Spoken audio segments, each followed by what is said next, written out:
I was halfway through refilling the lemonade pitchers at my mother-in-law's birthday dinner when I heard the sharp crack of glass behind me, followed by a hush that rolled across the dining hall like a cold tide.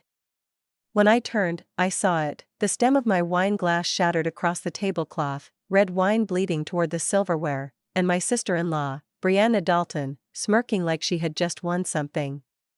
"Careful, Meredith," she said, loud enough for everyone at the long mahogany table to hear. "You're losing your grip on things lately." Gasps, half-concealed winces, the kind of awkward smile people put on when they want to step away but don't dare.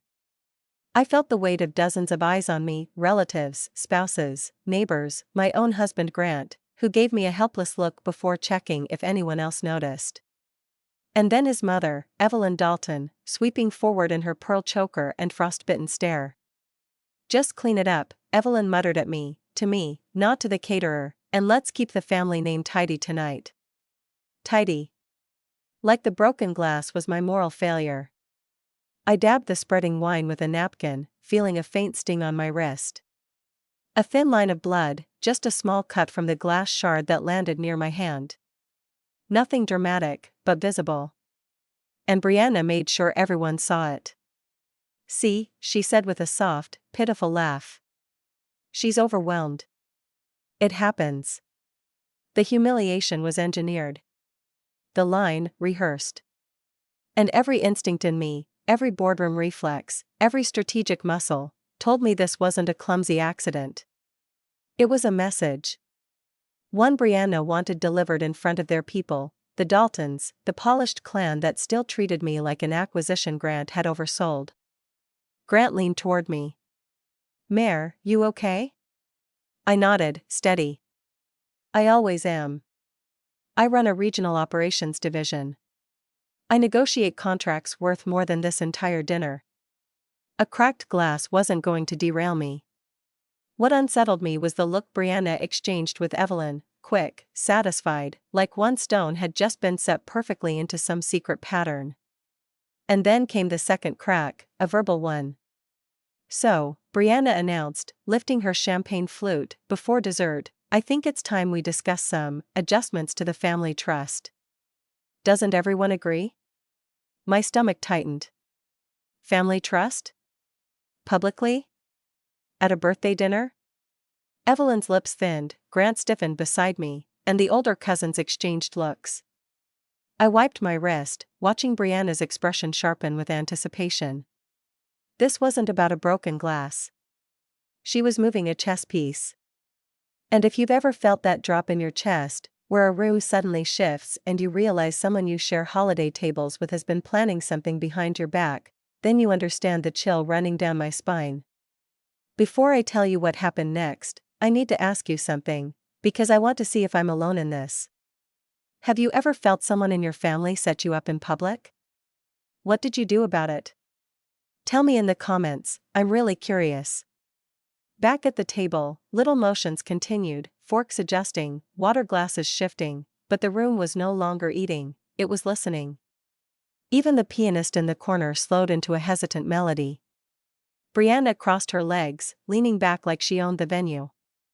"It's nothing dramatic," she said, feigning innocence. "Just the usual restructuring. I've been talking with Evelyn about making sure everything is properly allocated." She cut her eyes toward me as she said the last words. Evelyn nodded stiffly. "It's just preparation. Sensible planning." Grant frowned. "This is not the place." "Oh, but it is," Brianna replied smoothly. "Full transparency, Grant. You always say that's important." She was baiting him, but she was aiming at me.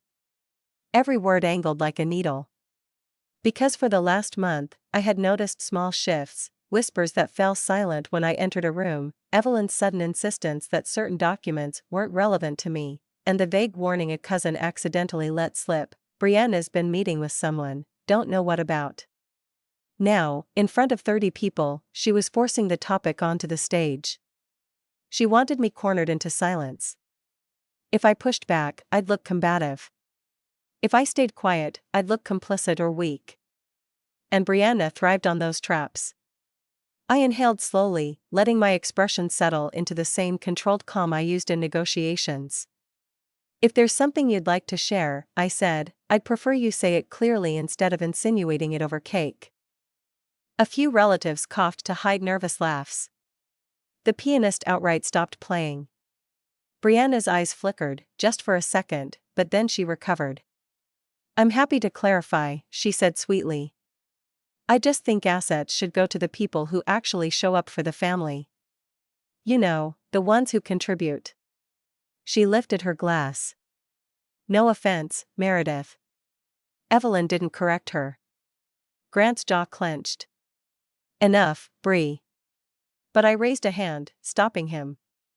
Because the truth was beginning to thrum at the edges of the room, something bigger than Brianna's need to embarrass me. Something they thought they'd hidden. I could feel it. I could see it in the way Evelyn avoided my eyes. And I could sense it in the smugness Brianna couldn't quite contain. They had set a stage tonight. But they weren't the only ones holding a match.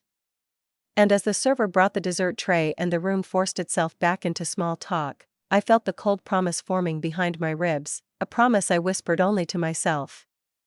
If they think they can quietly cut me out, they're about to learn how loudly I fight back. The moment dessert plates began circulating, mini lemon tarts, caramel drizzles, curated elegance, the table's energy fractured into forced chatter. But beneath that surface noise, the real conversation hummed like a hidden engine. I could feel it in the way Evelyn's eyes kept darting toward a brown leather folder tucked discreetly beside her chair. I noticed everything. I always do. Grant leaned closer as I cut into my tart. She's doing this on purpose. Ignore her. Grant, I whispered, your sister didn't start a public trust conversation for attention. She's moving something. His shoulders sagged, guilt flickering across his face. He knew it, too. Across the table, Brianna dabbed her lipstick-creased napkin against her mouth, watching us with the contentment of someone observing the first ember of her own carefully built fire. When she lifted her champagne again, I saw it, barely, but enough. A small, triumphant nod between her and Evelyn. A silent confirmation that they believed their plan was already in motion. They assumed I'd sit, smile, behave. They miscalculated. While they talked about spa trips and school fundraisers, I let my eyes drift as if bored. But I was hunting. And what I saw next made my stomach tighten with the kind of recognition that only comes when you know, instinctively, things have been happening behind your back. Evelyn's folder wasn't just for show. I caught a flash of paper inside, a signature line. A date. And a faint watermark that looked like the seal of a revocable family trust amendment. The exact type of document I'd been quietly blocked from reviewing for weeks. So that was it. They planned to reduce Grant's share, and by extension, our household stake, placing everything conveniently under Brianna's management. A temporary restructuring, they'd call it. A necessary adjustment, Evelyn would insist. And if I protested? They'd say I was overreacting, dramatic, controlling. I wasn't about to let them finish the performance. But before I could make a move, Seed 1 appeared, quiet and uninvited. I heard a whisper, soft but sharp, coming from 2 chairs down where cousins Melanie and Josh were pretending to discuss the dessert. Did Bree really say Meredith won't see it coming? Yeah. And apparently Evelyn already signed something. She's just waiting for him to, you know. You know. My blood chilled. They weren't just cutting me out. They were waiting for the perfect moment to blindside Grant. He didn't know. They kept him in the dark to keep me in check. I steadied my breath. Rage doesn't win negotiations, precision does. I needed to stay composed so I could strike surgically when the time was right. When the plates were finally cleared, Evelyn rose with her practiced grace. I'd like to thank everyone for coming, she said, tapping her glass gently. Family means loyalty. Unity. Understanding. I could have laughed at the hypocrisy. As she continued droning about legacy and togetherness, I stood. Not abruptly, just with the same calmness that made people underestimate me. My chair made only the faintest sound, but the ripple traveled instantly. "Evelyn," I said, "before you close the night, I'd like to say something." Brianna's smile froze. Evelyn's words stalled. Grant looked at me as if he wasn't sure whether to breathe or brace. "I've always valued this family," I began, "and I believe transparency is essential. So if we're discussing long-term plans that affect all of us, it's only fair that everyone at this table understands what those plans are." A few guests shifted uncomfortably. This wasn't the script the Daltons preferred. Their gatherings were supposed to be immaculate, controlled. But I had given them no raised voice, no drama, just professionalism they couldn't publicly scold. Evelyn stiffened. "Meredith, this isn't the time." "Then perhaps," I said gently, "the document you've been preparing shouldn't be sitting beside your chair at dinner."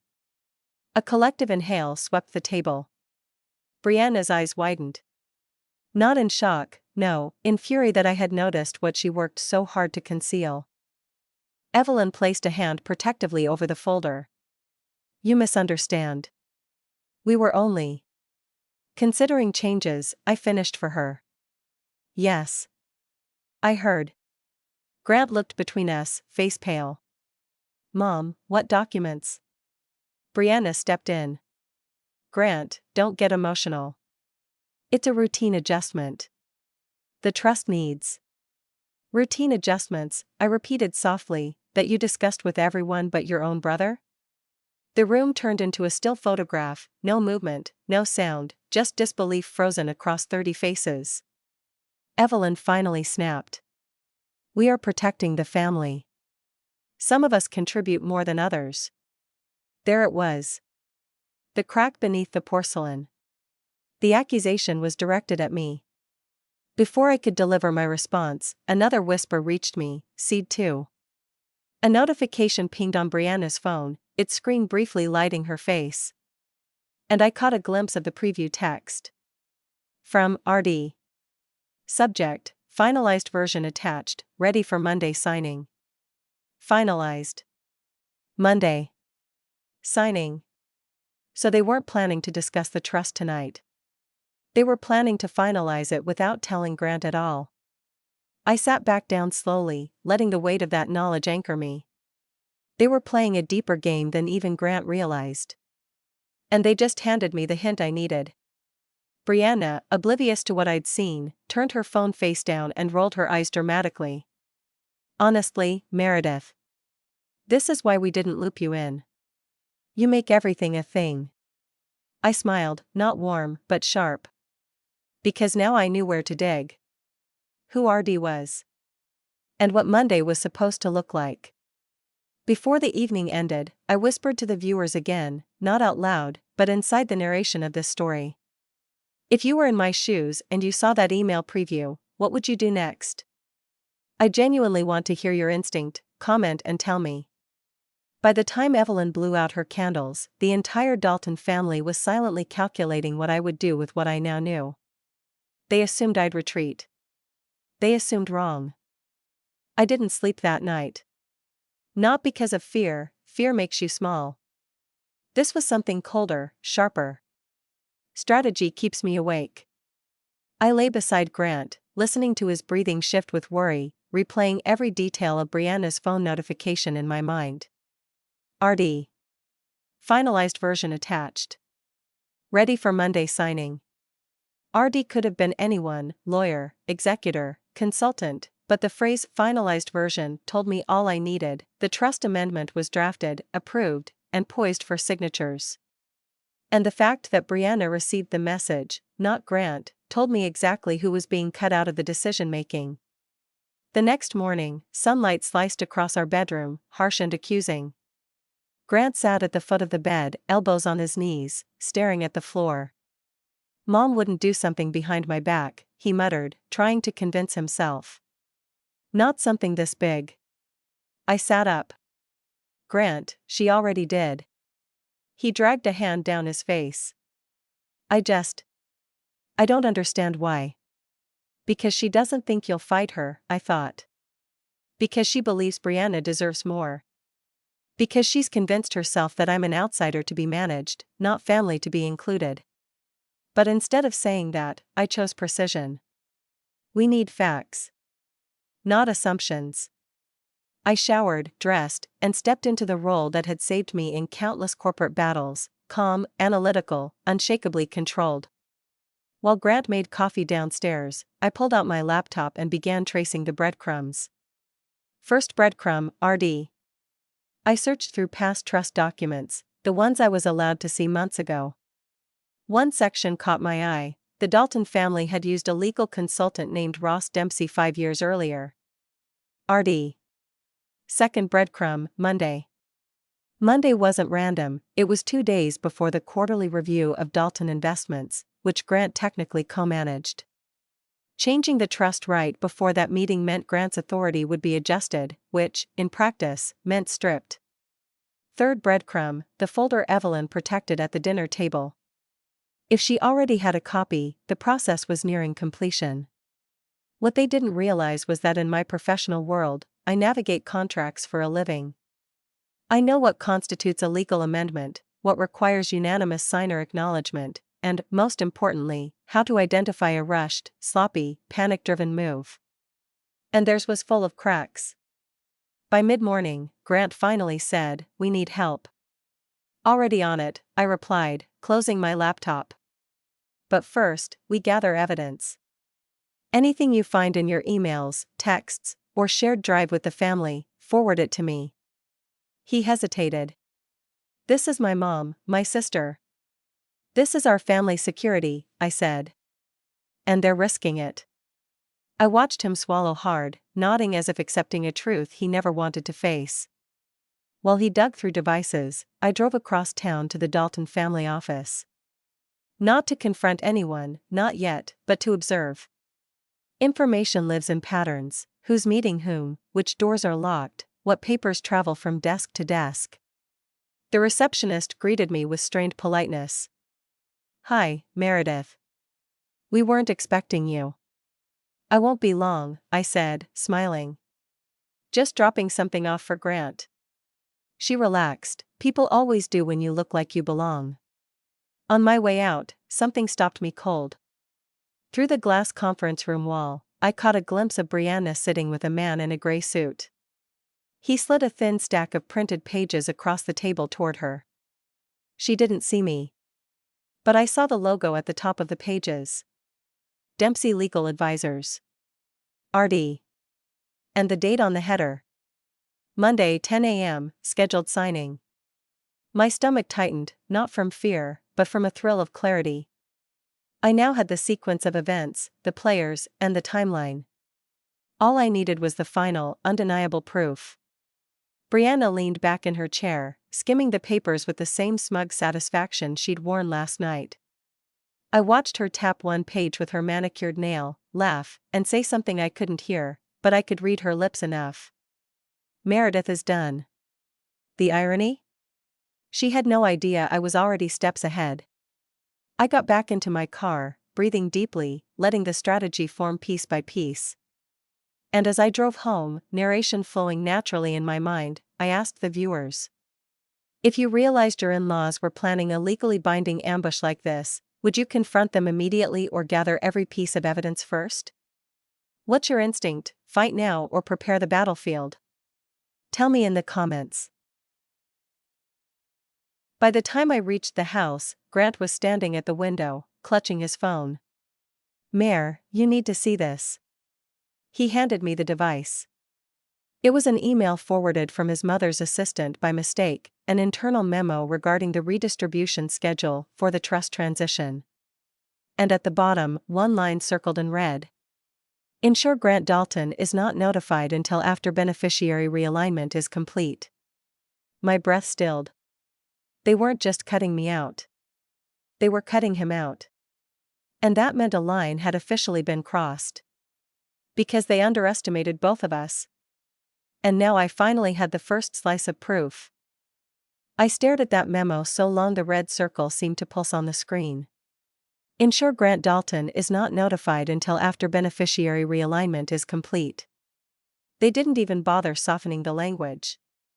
It was a direct order to blindside their own son, my husband, and permanently alter the inheritance and authority structure without him present. Grant sat down on the couch, head in his hands. I can't believe this. My own family. I knelt in front of him. Grant. Look at me. He lifted his face, eyes red with disbelief. Why would they do this? Because they think you won't fight, I answered. They think you'll accept whatever they put in front of you. And they think I'm a threat to their control. He shook his head slowly. I don't even want more money. I thought they respected me. I squeezed his hands. Respect is shown in behavior, not bloodlines. He exhaled shakily, leaning back against the couch. What do we do now? What we do now is fight strategically. Carefully. Surgically. And with receipts they can't twist. We build the full evidence ladder, I said, my voice steadier than I felt. We already have 2 seeds. Now we need the final proof, something undeniable. Seed 1, the overheard cousins whispering about Brianna saying I won't see it coming. Seed 2, the email preview on Brianna's phone, confirming a finalized amendment and Monday's signing. And now this memo, still not enough to legally contest anything, but enough to guide my next move. We need the document itself, I said. The amendment. Grant laughed bitterly. Mom will never give that to me. I don't need her to give it, I said. I just need one copy. And I knew exactly where one would be, the Dalton family office. In that conference room. In that folder with Dempsey's logo at the top. I had already seen the physical paper. Now I needed a way to capture it. That evening, while Grant distracted himself in the kitchen with our son, I made a call to the one person in this city who owed me a long-standing favor, Alicia Thornton, a real estate attorney who once needed me to untangle a logistics disaster at her firm. She answered on the second ring. Meredith? Wow, haven't heard your voice in a while. I wish this were a social call, I said, pacing my office. I need legal eyes. Discreet ones. Her tone shifted instantly. Tell me. I gave her the headlines: trust amendment, secret signing, exclusion of a primary beneficiary, and signatures being rushed. Oh wow, she whispered. If they're amending a family trust that affects your household income and future assets, and they're intentionally withholding notice from your husband? That's legally interesting. Interesting as in? As in, depending on the structure of the trust, this may be invalid without at least notifying all primary beneficiaries. But I'd need to see the document. Exactly what I thought. Alicia, I said, if I get you a scanned copy this weekend, what can you tell me before Monday? I'll clear my schedule, she replied immediately. Send it the second you get it. My pulse sharpened with resolve. Now I had a deadline: get the document before Monday morning. The next day I returned to the Dalton office, not impulsively, but calculatedly. I wore the same navy blazer I wore for executive meetings, hair in a low twist, posture precise. People don't question confidence, they question nerves. I gave them nothing to question.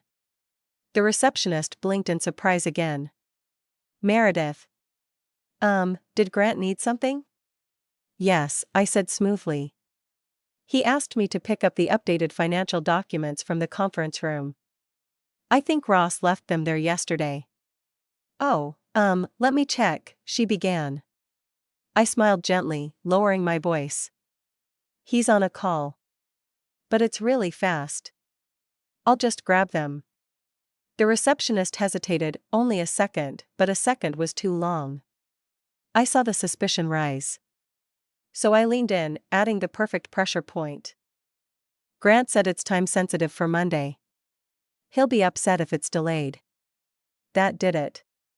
Nobody wants to upset a Dalton. She nodded briskly. Of course. Go ahead. I slipped into the conference room, heart pounding but hands steady. The room was empty, except for the folder. The same one with the embossed Dempsey logo. The same one I'd seen Brianna flipping through. I opened it. And there it was, the full, 14-page Dalton Family Trust Amendment, draft for signature. I scanned the pages quickly, mentally photographing each section. And when I reached page 11, I felt the burn of betrayal settle behind my ribs. Section 8, Successor Authority. Effective upon execution, managerial and voting rights associated with the Dalton investment portfolio shall transition solely to Brianna Dalton. Grant's name, removed. Mine, absent entirely. One signature line, Evelyn's. And another signature line, Brianna's. But the most important detail? The line at the bottom. Beneficiary acknowledgement not required due to reclassification under Article 4, B. Reclassification. They had reclassified Grant as a non-essential beneficiary, a loophole they likely hoped no one would challenge. This was the smoking gun. I photographed every page with my phone, high resolution, edges visible, timestamps automatically embedded. But one detail almost made me gasp: handwritten notes along the margins. They weren't Evelyn's. They were Brianna's. Scribbles like: remove M influence. Shift voting rights. Prevent G from delaying process. Move quickly. She wrote it down. In her own handwriting. On the legal draft. My fingers trembled, not in fear, but in victory. I texted the entire packet to Alicia with the message. Bingo. As I left the building, the receptionist waved goodbye politely, unaware that I carried the very thing Brianna and Evelyn had built their plan around. I drove home in silence, letting the weight of the proof settle in. By the time Grant met me at the door, I had made my decision. We have everything we need, I said. Grant didn't speak, he simply hugged me, a long, shaken embrace that said more than any words could. This wasn't just betrayal. This was a coordinated structural ambush. And I now held every receipt required to dismantle it. The morning of the signing, Monday, arrived with the kind of tense stillness I had only ever felt before major contract showdowns. Grant barely slept. I barely blinked. We weren't going to the Dalton office to plead or to negotiate. We were going to observe, confront, and dismantle, calmly, legally, surgically.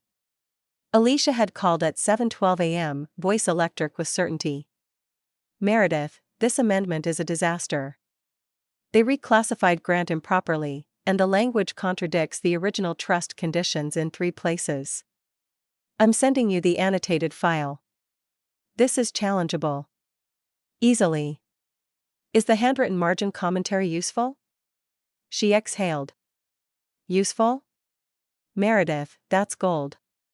It demonstrates intent to remove a primary beneficiary. If this ever made it to court, it would be shredded. I thanked her, hung up, and printed everything: clean copies, annotated copies, the photos, and the internal memo. By the time the printer spat out the last page, I had the entire weaponized stack: the amendment, the contradictions, and the written motives Brianna carelessly left in ink. Grant stood behind me, nerves tightly bundled. Do we just show up? Yes, I said. We walk in. We sit down. We let them reveal what they planned. And then we show them what we know. At 9:58 a.m., we entered the Dalton office. The receptionist stiffened like she'd swallowed a tack. Meredith. Grant. Oh, I think they're already in the conference room. Of course they were. Of course they started without him. We walked down the hallway, the same glass-lined corridor where, just days ago, I had watched Brianna laugh while planning our erasure.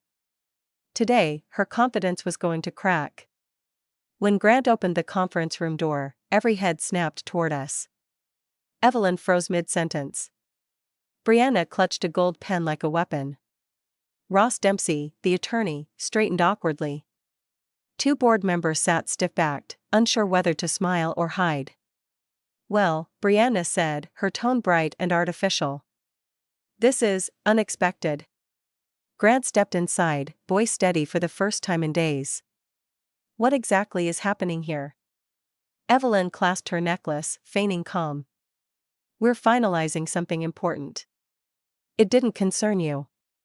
It concerns my share of the trust, Grant said. It concerns my authority. And it concerns my family. Brianna gave a little laugh. It's just a restructuring, Grant. Nothing personal. We didn't want to burden you. Burden. They were rewriting his financial future and called it a burden. Ross cleared his throat. Perhaps we should review the amendment now that everyone is here. I stepped forward. No need, I said. We've already reviewed it. A ripple moved around the room. Brianna's smile faltered, then snapped back into place like a poorly glued veneer. You reviewed it? She asked, voice tightening.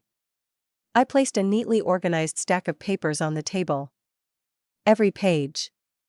Including the margin notes. Her face strained. Good. Recognition was instant. She knew exactly what margin notes I meant. Ross blinked. Margin notes? I slid a page forward, the one labeled Section 8, with Brianna's handwriting. Remove M influence. Prevent G from delaying process. Move quickly. Evelyn inhaled sharply. Brianna, tell me you didn't. I was brainstorming. Brianna snapped, color rising. It wasn't final, those weren't meant. They're written directly on the draft, I said calmly. And combined with the memo instructing staff to keep Grant unnotified, they establish clear intent to exclude him. Ross grabbed the page, reading it with growing alarm. You didn't tell me these notes existed. Because they didn't matter. Brianna hissed. It's our family. Our business. I reached into my folder and placed the internal memo on the table next. The red circled line seemed to glow under the fluorescent lights. Ensure Grant Dalton is not notified until after beneficiary realignment is complete. The room erupted into stunned silence. Grant moved closer to the table, voice low, almost trembling. You plan to erase my authority. And you didn't even think I deserved to know? Evelyn slammed her hand on the folder. We did what we needed to protect the family legacy. I met her eyes. A legacy built on secrecy collapses the moment transparency arrives. Ross cleared his throat, now visibly unsettled. Evelyn. I cannot ethically proceed today. With this information, especially the marginalia and the memo, this amendment is highly challengeable. Possibly invalid. I recommend halting immediately. Brianna whipped toward him. You work for us. I work for the law, he corrected. And the law doesn't look kindly on concealed beneficiaries. Evelyn stood abruptly. This is being blown out of proportion. No, Grant said quietly. This is exactly the proportion you created. Brianna folded her arms, chin lifting. So what now? You think you've caught us? You think this changes anything? I smiled. A small, controlled, devastating smile. Yes, I said. It changes everything. Then I placed the final document on the table, a neatly printed letter drafted by Alicia that morning. A formal notice of preemptive beneficiary challenge, citing improper reclassification, intentional withholding of notice, documented bias, potential for undue influence. Evelyn stared at it as if it were poison. This, I continued, has not been filed yet. We came here today to give you the opportunity to correct your actions before this becomes a legal process that will involve depositions, handwriting analysis, and the exposure of every internal email related to this plan. Brianna's face went white. Ross exhaled in resignation. They have enough grounds. If this proceeds to litigation, it will get messy. I held Evelyn's gaze. You have one option, withdraw the amendment entirely. Today. In writing. With acknowledgement that Grant remains a primary beneficiary with full rights. The room held its breath. Evelyn collapsed back into her chair, decades of control slipping through her fingers. Fine, she whispered. Fine. Grant closed his eyes. Relief and heartbreak mixed in his expression. But I wasn't done, not yet. And one more thing, I added.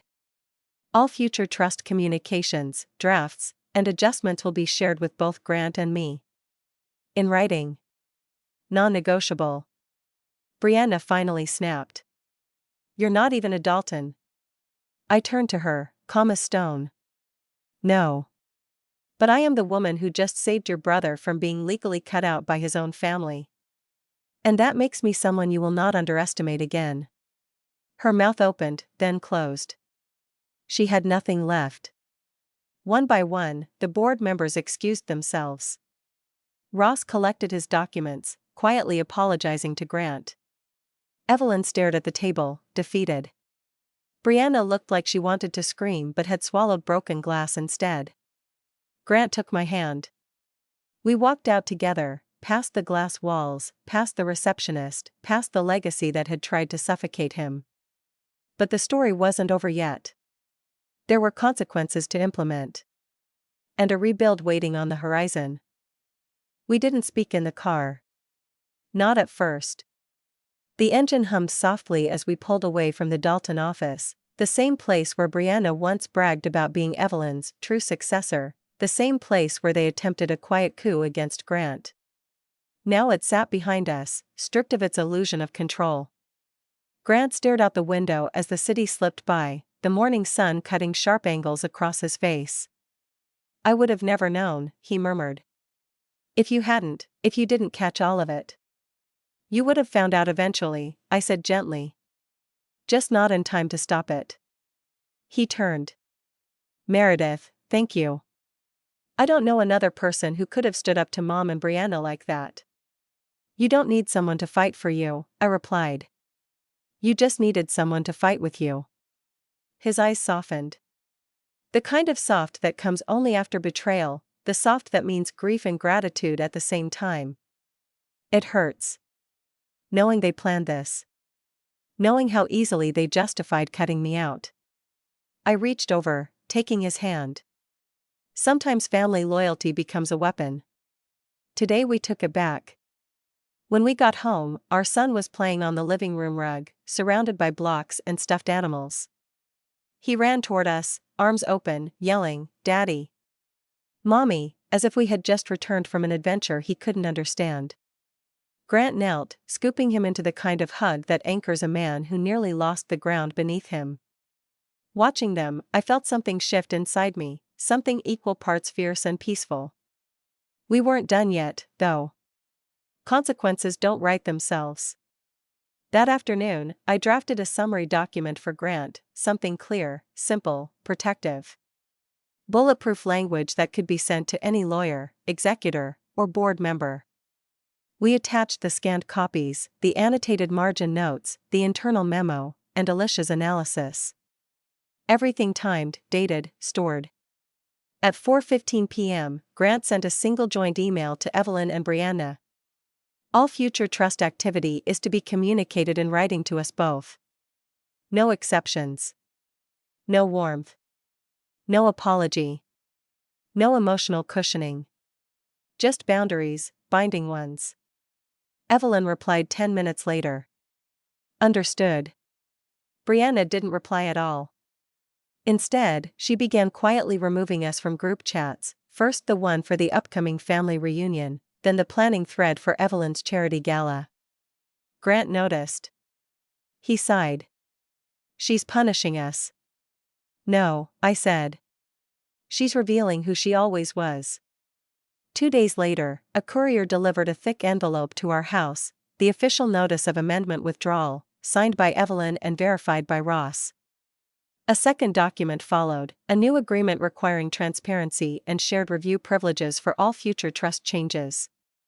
Grant read both papers slowly, then handed them to me. It's over, he said. But I shook my head. No. It's beginning. Because survival isn't the same as recovery. Winning the battle doesn't rebuild the ground under your feet. That part, the rebuild, that's the real work. And we started immediately. For the rest of the week, Grant and I reorganized every part of our financial structure. His roles and authorities were legally reinforced. Our assets were consolidated under secure documentation. Emergency access permissions were updated.